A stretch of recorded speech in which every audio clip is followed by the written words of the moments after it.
शहर पीतल की सनत की वजह से मशहूर था और इसी वजह से इसे ब्रास सिटी कहते थे। शहर के बीचों बीच इब्राहिम महबूब के यहाँ 24 दिसंबर 1950 को एक लड़का पैदा होता है। उसकी पेशानी इतनी चमकदार होती है कि पीतल के बर्तन से भी ज़्यादा रोशन होती है, मगर उस पेशानी के पीछे छुपा हुआ दिमाग सोने से भी ज़्यादा चमकदार होता है और जहाँ भी वो रोशनी जाती है वहाँ पर मुस्कुराहटें बखेर देती है। जी हाँ, ये कहानी है मोइन अख्तर की, हमारे मोइन भाई की, जिन्होंने दुनिया में अपने आप को लोगों को हंसाने के लिए मुख्तस कर दिया। जो जहाँ गए लोग हंसते रहे और मोइन भाई सिर्फ खुशियाँ बखेरते रहे। मोइन भाई ने लाखों करोड़ों दिलों को हंसाया और फ़न की दुनिया में अपना नाम अमर कर दिया। तो चले आइए कहानी को शुरू करते हैं, मगर कहानी को शुरू करने से पहले वही दरख्वास्त है, हमारे चैनल को सब्सक्राइब करें, वीडियो को लाइक करें और आगे दोस्तों में शेयर करें और वीडियो के आखिर में कमेंट सेक्शन में अपनी राय से हमें ज़रूर आगाह करें ताकि हमें पता चल सके कि आप क्या देखना पसंद करते हैं। कि एक ऐसा आदमी जिसके न खाने का ठिकाना, न कपड़े पहनने का ठिकाना, न रहने के लिए अच्छा घर, न चलाने के लिए कोई गाड़ी, और फाका मस्ती और माली परेशानी, ऐसा था ना। हाँ बिल्कुल। तो जब ऐसे में अचानक सब कुछ उसने मुझे दिया तो ये बड़ी आजमाइश है।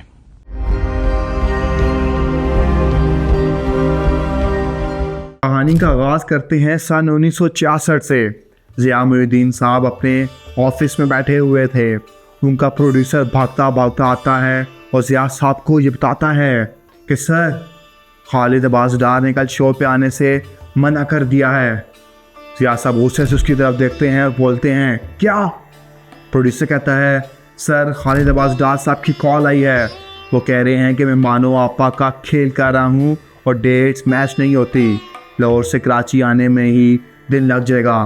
ज़िया साहब सर पकड़ के बैठ जाते हैं और प्रोड्यूसर से कहते हैं, तुम्हें पता है ना स्टैंड अप का सेगमेंट है और इतने कम टाइम में हम सब अरेंजमेंट्स कैसे करेंगे? प्रोड्यूसर घबराया हुआ बोलता है कि सर खालिद अब्बास डार साहब ने एक लड़के का बताया है, नाम मोइन मालूम होता है। ज़िया मुहिउद्दीन साहब प्रोड्यूसर की तरफ देखते हैं और कहते हैं, क्या तुम उस लड़के से मिले हो? प्रोड्यूसर आगे से जवाब देता है, सर मैं ज़ाती हैसियत में मिला तो नहीं, मगर 6 सितंबर वाले दिन टीवी पर उसने शो किया था, पुलिस से ठीक ठाक लगता है। ज़िया साहब किताब बंद करते हैं और सर पकड़ के बैठ जाते हैं और गुस्से में प्रोड्यूसर को कहते हैं कि शो का प्रोमो ऑन एयर हो चुका है, फरीदा खानम साहिबा शो में आ रही हैं and I need everything perfect, do you understand? Producer घबराया हुआ बोलता है, जी सर। और ज़िया साहब उससे कहते हैं, you may go now. Zia Mohiuddin और उनके प्रोड्यूसर जितने परेशान होते हैं, उनको ये मालूम नहीं होता कि वो उस लड़के को ब्रेक देने जा रहे हैं जो आगे चल के पाकिस्तान की पहचान बनेगा। कैसे नौजवान हैं मेरे यहाँ जो जिनके तरकश में तीर हैं, कुछ तंज़ व मज़ाक के, शायद आपने पहले उन्हें देखा हो। आइए मिलिए उनसे, मोइन अख्तर साहब।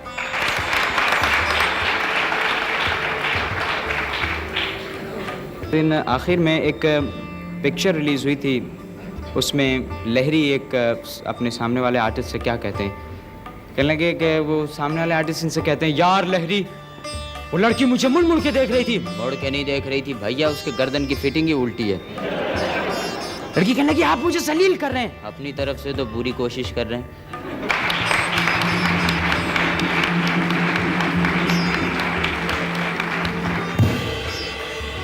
ये आप सिर्फ फिल्मी अदाकारों की नकल करते हैं या? मैं अदाकारों की भी करता हूँ, अदाकारों की बहुत अच्छी कॉपी करता हूँ। अगले ही हफ्ते कराची सेंटर के प्रोड्यूसर अमीर इमाम ने मोइन को चोर नामी ड्रामे में कास्ट कर लिया। मोइन शूटिंग के दौरान कभी मोहम्मद अली तो कभी वहीद मुराद की एक्टिंग करने लग जाते। प्रोड्यूसर अमीर इमाम गुस्से में बोले, बेटा मोहम्मद अली या वहीद मुराद की एक्टिंग चाहिए हुई तो हम उन्हें कास्ट कर लेंगे, तुम अपनी एक्टिंग करो। मोइन ये सुनकर घबरा गया और शूट से बाहर निकल गया। ज़िया मुहिउद्दीन साहब को जब ये बात पता लगी तो ज़िया मुहिउद्दीन साहब ने मोइन अख्तर को अपने पास बुलाया और अपने शागिर्दों में शामिल कर लिया। ज़िया मुहिउद्दीन साहब का और मोइन अख्तर का रिश्ता जानने से पहले ये जानना ज़्यादा ज़रूरी है कि मोइन ने इस फील्ड में आने के लिए कौन कौन सी सख्तियाँ बर्दाश्त की। मोइन ने इस फील्ड में आने के लिए क्या खोया क्या पाया। अब्बू जब थे when he was about 14 और 15, जब स्कूल लाइफ थी उनकी, तो कॉलेज में उन किसी ने, वो अब्बू है ना मिमिक्रीज करते थे अपने टीचर्स की स्कूल में, वो कर रहे थे तो उनके प्रिंसिपल ने सुन लिया एक दफ़ा, तो उनके प्रिंसिपल ने उनको अप्रिशिएट किया रेदर देन उनको डांटा वाटा नहीं। एनुअल डेज में उनकी एक सेगमेंट होने लगा स्कूल में हर साल उनको, उससे कुछ कॉलेज के लोगों ने देख लिया, फिर उनको कॉलेज में इनवाइट करने लगे। अब वो जब कॉलेज में गए तो उनको पहली दफ़ा पैसे मिले उस काम के, तो अब उन्हें कहा यार इस काम के पैसे भी मिलते। तो वो जब पैसे उनको घर लेकर आए तो मेरे दादा को पता चला, मेरे दादा ने बेल्ट ली और बेल्ट से उनको ठीक ठाक। मोइन के ख़ानदान में पढ़ाई लिखाई का रवाज था, इसी वजह से इब्राहिम महबूब साहब उससे टोकते रहते थे और मोइन ज़िया मोइनुद्दीन साहब की शागिर्दी में आए और हवाओं में उड़ने लगे। मोइन अपनी पढ़ाई मुकम्मल तो ना कर सके, मगर मोइन ने पढ़ाई के और कई ज़रिए ढूंढ लिए। पढ़ाई बड़ी अर्ली एज में छोड़ दी थी उन्होंने और पढ़ नहीं सके वो ज़्यादा। अब्बू ने ना अपनी सराउंडिंग, अपनी गैदरिंग जो थी वो हमेशा बड़ी पाई की रखी, बड़ी अच्छे लोगों के साथ उठे बैठे। जो मीडियम उनके पास था वो किताबें थी, किताबें पढ़ते थे, मूवीज़ बहुत देखते थे। अब्बू ने अपनी अंग्रेज़ी जो अच्छी की वो मूवीज़ देख के की है बेसिकली, अगर देखा जाए शीशे में खड़े के मूवीज़ की। तो शेक्सपियर बचपन में वो जो स्टेज प्लेज वगैरह होते थे वो शेक्सपियर की करते थे, तो अंग्रेज़ी पढ़ने का बहुत शौक था उनको। मोइन ने मूवीज़ देखकर अपनी अंग्रेज़ी इतनी बेहतरीन कर ली कि वो अमेरिकी सदर जॉन एफ कैनेडी और हॉलीवुड स्टार एंथनी क्वीन की ऐसी पैरोडी करने लग गए कि हू बहू उन्हीं जैसे बन गए और मोइन को रोकने वाला कोई भी नहीं था। ज़िया मोइनुद्दीन ने मोइन को एक और जोन सा तोहफा दिया, वो खुश लबासी का सेंस था। मोइन पाकिस्तान के वाइड कॉमेडियन थे जिन्होंने जोकर बनने के बजाय टू पीस पहन के कॉमेडी करना शुरू की और मोइन की यह खुश लबासी ऑडियंस को खूब भाई। सूट मुतारिफ कराई स्टेज पे अब्बू ने, है मेरा ख्याल है, जहाँ तक मुझे जो याद पड़ता, मैंने किसी को भी सूट पहने में नहीं देखा, वो हर जगह सूट पहन के ही जाते थे। और ज़िया मोइनुद्दीन की शख्सियत मोइन के अंदर इस तरह नच बस गई कि मोइन चाह कर भी उसको अपने अंदर से नहीं निकाल पाए और लोग ये कहने लगे कि मोइन ज़िया मोइनुद्दीन साहब को कॉपी करता है। मोइन अख्तर को ये बात समझ आ चुकी थी कि पैरोडी और नकाली वो शोबे नहीं है जिसके लिए वो बने हैं, और फिर उन्होंने आस्ती ने चढ़ा के शोबिस की दुनिया में छलांग लगा दी। और मोइन ने जो किया, टीवी हो या रेडियो, मोइन ने बाकमाल किया। मगर मोइन का जो रिश्ता होस्टिंग के साथ जुड़ा उसको कोई भी जुदा नहीं कर सकता। पाकिस्तान क्या, हमें तो सरहद पार भी मोइन के मुकाबले का कोई भी होस्ट नज़र नहीं आता। मोइन की सबसे खुसूसी बात यह थी कि मोइन जितनी बेहतरीन उर्दू बोलते थे उतनी ही बेहतरीन अंग्रेज़ी भी बोलते थे, और इसी वजह से मोइन इंटरनेशनल शोज़ में भी जाया करते थे। जो भी गैर मुल्की वफूद आते थे तो सरकार की कोशिश भी ये होती थी, और जो अगर किसी प्राइवेट पार्टी ने बुलाया तो उसकी कोशिश भी होती थी कि मोइन अख्तर उस शो को होस्ट करें। इसकी वजह ये थी कि एक तो बड़े वेल ड्रेस्ड थे, फिर वो वेल स्पोकन थे, फिर वो अंग्रेज़ी भी उतनी अच्छी रवानी से बोलते थे जिस तरह वो उर्दू बोलते थे। इंटरनेशनली जो अब्बू जाते थे, this is one of the reason why he used to go there. या उनको साइन इसलिए किया जाता था क्योंकि वो दोनों ज़बानों पे अबूर रखते थे, अंग्रेज़ी भी बोलते थे, उर्दू भी बोलते थे। उस ज़माने में कोई भी शो हो, सरकारी या प्राइवेट, होस्ट सिर्फ एक होता था, मोइन अख्तर। पाकिस्तान में जनरल जहिया खान से लेकर जुल्फ़िकार अली भुट्टो, बेनज़ीर भुट्टो, ग़ुलाम इसाक़ खान, नवाज शरीफ, जनरल परवेज़ मुशर्रफ या फिर यूसुफ रज़ा गिलानी, किसी के भी एजाज़ में कोई भी तकरीब रखी गई, उसको होस्ट सिर्फ मोइन अख्तर ने किया। मोइन और होस्टिंग इस तरह जुड़े हुए थे जिस तरह रूह जिस्म के अंदर पाई जाती। तकरीब कोई भी हो, मगर पहली चॉइस हमेशा मोइन अख्तर हुआ करते थे। मोइन कॉमेडी बैकग्राउंड से तो थे, मगर मोइन ने कभी भी कोई भी बाजारी या ज़ूमानी बात नहीं की थी। कॉमेडियन ज़रूर थे वो, लेकिन वो हर वक्त कॉमेडी नहीं करते। वो इसको भी बुरा समझते थे कि वो जिस शो में एज ए मेहमान जाएँ तो वहाँ पर लोग उनसे कहें कि प्यारी सी बिल्ली बन के दिखाओ, फलां की कॉपी कर दो, आप कोई लतीफ़ा सुना दो। तो वो कहते थे कि भाई बात ये है कि ठीक है मैं कॉमेडियन हूँ, लेकिन मैं कॉमेडी तब करूँगा जब मेरा टाइम होगा, जब मुझे उसकी पेमेंट होगी। तो आप देखें उनके कई इंटरव्यूज़ ऐसे हैं कि जिसमें लोग उनको बुलाते थे कि इससे हमारे शो की रेटिंग बढ़ेगी। मोइन अख्तर आया तो वो कोई लतीफ़ा सुनाएगा, वो किसी की जो है वो कॉपी करके दिखाएगा, लेकिन वो नहीं करते। वो वहाँ पर वो बात करते थे कि जिसका कोई एक्सपेक्ट नहीं कर सकता था कि मोइन अख्तर ऐसी मजहबी बात भी कर सकते, मोइन अख्तर ऐसी माशरती बात भी कर सकता है। और आज उनके वो क्लिप्स भी यूट्यूब पे अगर आप देखें तो वो उससे ज़्यादा पॉपुलर हैं जो उनकी कॉमेडी। कि एक ऐसा आदमी जिसके न खाने का ठिकाना, न कपड़े पहनने का ठिकाना, न रहने के लिए अच्छा घर, न चलाने के लिए कोई गाड़ी, और फाका मस्ती और माली परेशानी, ऐसा था ना। हाँ बिल्कुल। तो जब ऐसे में अचानक सब कुछ उसने मुझे दिया तो ये बड़ी आजमाइश है।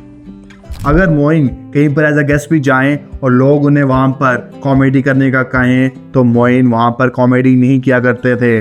मोइन सिर्फ अपनी कॉमेडी की वजह से मशहूर नहीं थे। 2.5 हो, 2.25 हो या फिर लूज टॉक, मोइन अख्तर के टॉक शोज़ और टीवी शोज़ की फहरिस्त बहुत लंबी है, जहाँ पर मोइन अख्तर पाकिस्तान के मशहूर तरीन और महंगे तरीन होस्ट थे। वहाँ पर मोइन ने अदाकारी में भी अपना जलवा दिखाया और मोइन के मशहूर तरीन ड्रामों में से रोज़ी को हम किस तरह बुला सकते हैं।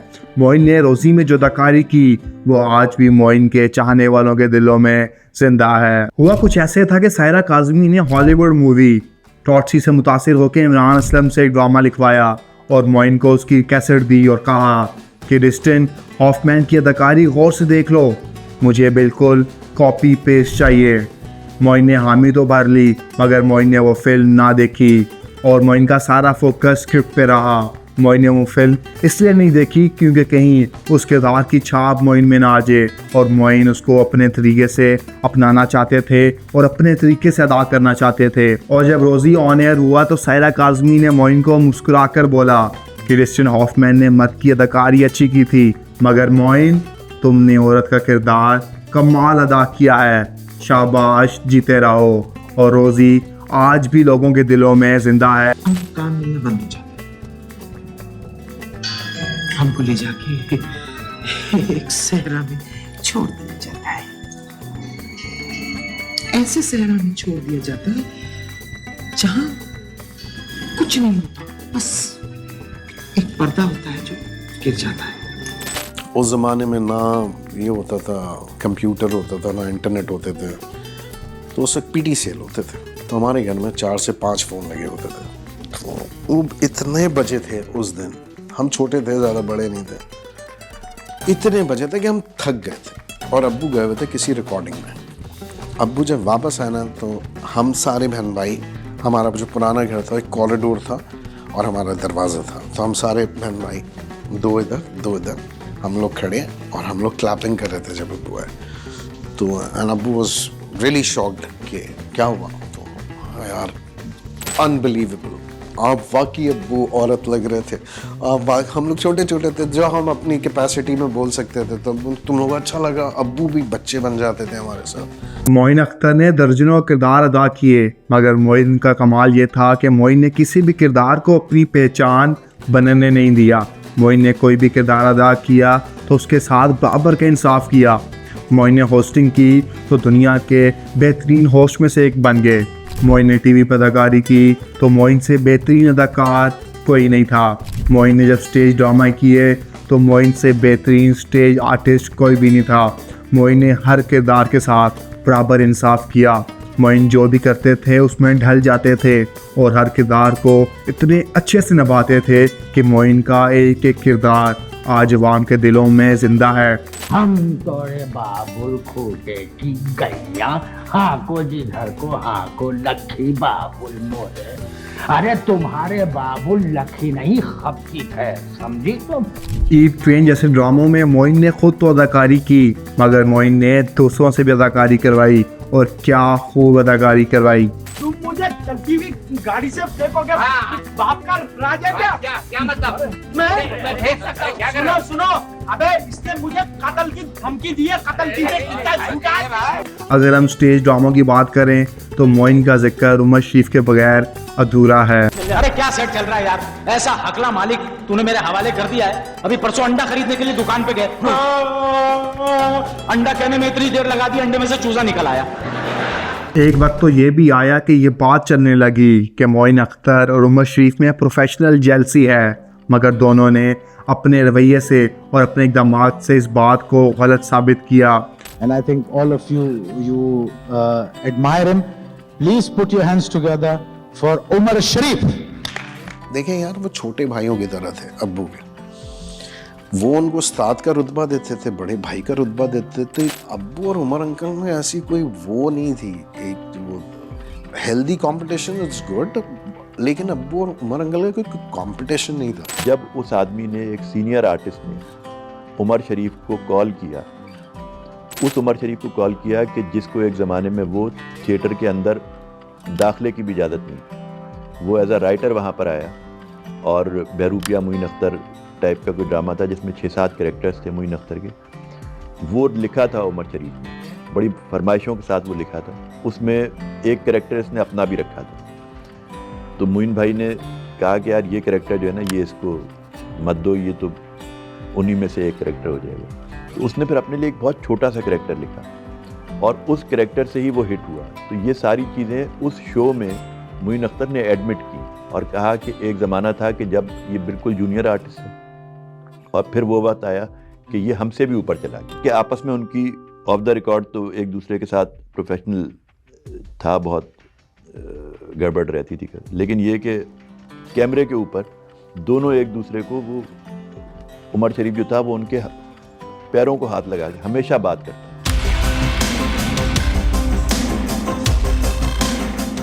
उमर अंकल की एक अलग क्लास थी। उमर अंकल खुद एक इंस्टीट्यूट थे भाई। वो जो काम करते थे वो अलग, उनका एक अलग था। अब्बू थोड़ी सोफिस्टिकेशन में चले जाते हैं, ठीक है, उमर अंकल मासेस में चले जाते हैं। सो ये दैट्स द डिफरेंस बिटवीन अब्बू and Umar uncle, and that's a very clear difference. कौन है ये? ये आनंद है। मैं जिस फ्लाइट में सफर करती हूँ ये उसी फ्लाइट में सफर करते हैं। ओह जी सर, आसमानी छिछोरे। उमर शरीफ और मोइन अख्तर दोनों ही इस मुल्क का सासा थे। दोनों ने ही इस पाकिस्तान के लिए बहुत कुछ अदा किया है। उमर शरीफ के बारे में फिर हम किसी दिन बात करेंगे। अगर हम बात करें मोइन अख्तर की फ़िल्मों की, तो मोइन ने बेतहाशा फ़िल्मों में भी काम किया है। अगर पहले मोइन के मशहूर और मारूफ ड्रामा बकरा किस्तों पर की बात को मुकम्मल कर लेते हैं। मोइन अख्तर का और उमर शरीफ का ड्रामा बकरा किस्तों पे इतना मशहूर हो गया कि लोग उसके दीवाने हो गए। मुल्क तो मुल्क, गैर मुल्की भी उस ड्रामे को देखने के लिए बेताब हो गए और उसकी कैसेट के लिए लोग हफ्तों का इंतज़ार करते। दूसरे मुल्कों में लोग अपने लोकल स्टार से ज़्यादा उमर शरीफ और मोइन अख्तर का ये ड्रामा देखना पसंद करते थे। जानती नहीं हो, ये मेरा स्टाइल है। इंडियन फिल्म में मेरी कमजोरी है, रेखा मेरी मंजिल है। क्या? मगर तुम तो मुझसे प्यार करते हो। प्यार तो मैं तुमसे करता हूँ, हासिल रेखा को करना चाहता हूँ, ख्वार श्रीदेवी को करूंगा, और वैसे भी सुना है सलमा आगा आजकल खाली है। जब ये अपने बचपन में बम्बई में पढ़ते थे किसी स्कूल में, तो इनको किसी ने बताया कि इनकी कोई टीचर हैं जो फला अंधेरी में किसी फ्लैट में किसी छोटी सी जगह पर वो रह रही हैं और बहुत बूढ़ी हो गई। तो हम और मोइन भाई वहाँ गए। कोई औरत जो है वो झाड़ू दे रही थी अपने फ्लैट के बाहर, तो उसने झाड़ू फेंक दी और उसने कहा कि मोइन अख्तर आ गया, मोइन अख्तर आ गया। तो इनको भी हैरत हुई और मुझे भी हुई। वापस आके उन्होंने मुझसे पूछा कि यार खालिद पशौरी, एक बात बताओ, ये जो औरत हम देखी तुमने, तो ये क्या वजह है, तुम्हें क्या लगता है, ये टीवी की वजह से है, ये क्या है? तो मैंने कहा मोइन भाई, मेरी भी समझ में नहीं आया कि ऐसा एप्रिसिएशन कि एक आम आदमी एक ऐसी जगह पर, मुल्क से बाहर आपको, और इंडियन हो। तो उन्होंने कहा मुझे लगता है ये बकरा किस्तों पर है। अपनी ग़िज़ा का ख्याल रखती है, अपनी सेहत का ख्याल रखती है। इंडियन हीरोइंस देखिए दुबली पतली होती है, ये हीरो ने यूं करके उठाया। बेटी आप अंदर जाए। क्यों? ये ऐसी उठने उठाने की बात हो रही है। अच्छी। और फिर वक्त के साथ साथ थिएटर पे सवाल आने लग गया और थिएटर पे वो कंटेंट आने लग गया जिस पे सवाल उठाए जाते थे, जिस पे इतराज़ात हुआ करते थे। मगर उस टाइम पे भी मोइन अख्तर ने अपने नाम को एज अ ब्रांड लेकर इस तरह चला कि कमाल किया, और ये सिर्फ मोइन अख्तर ही कर सकते थे। थिएटर को छोड़ने की एक वजह, चाहे वो मोइन अख्तर की हो या उमर शरीफ की हो या उस दौर के किसी भी फनकार की हो, उसमें उनकी अपनी ख्वाहिश से ज़्यादा कराची के अंदर थिएटर हॉल्स की कमी थी। वो थिएटर तोड़ तोड़ के वहाँ पे शॉपिंग प्लाजाज बन गए थे, और फिर ये कि लोगों में थिएटर जाने का रुझान भी कम हो गया। जब ये टीवी और वीसीआर और ये सारी चीज़ें आना शुरू हुई थी उस ज़माने में, तो लोग, एक बड़ा मखसूस तबका था जो वहाँ जा रहा था और उसकी सतह पर आकर थिएटर करना पड़ता। इनके लिए मुश्किल ये था कि यार ये उस सतह पे किस हद तक आएंगे, तो नहीं जा रहे। तो फिर उन्होंने आखिर में फ़ैसला ये किया कि बजाय इसके कि हम वहाँ तक आएँ, हम इसको छोड़ के कोई और रास्ता अख्तियार करें। मृदंग बाजे तिरकित दुम था मृदंग बाजे तिरक दुम था न तक तुम ततई ततई तना छुम छुम छनन छुम छुम छनन कांत कांत कांता ता। अरे वाह। हाँ, मोइन भाई बहुत अच्छा गाना भी गाया करते थे, बल्कि वो गाते नहीं थे, वो लिखा भी करते थे। इसके साथ साथ उनको म्यूज़िक इंस्ट्रूमेंट्स और रागों की भी अच्छी नॉलेज थी। मैंने पहले बताया था ना, मोइन भाई ने अपनी ज़िंदगी में जो काम किया कमाल किया। ऊपर वाला नंबर 1 है, दुनिया है नंबर 2, मेरा नाम है केटू। ये तो था मोइन भाई का इब्तदाई कैरियर, मोइन भाई का अरूज। मगर वो कहते हैं ना, हर अरूज को सवाल भी आता है, चाहे थोड़ी देर के लिए ही है। इसका जिक्र हम अगली वीडियो में करेंगे। अगर आज की वीडियो आपको पसंद आई है तो हमारे चैनल को सब्सक्राइब करें, वीडियो को लाइक करें, आगे दोस्तों में शेयर करें और बेल आइकन को दबाना ना भूलिएगा। खुदा हाफिज़।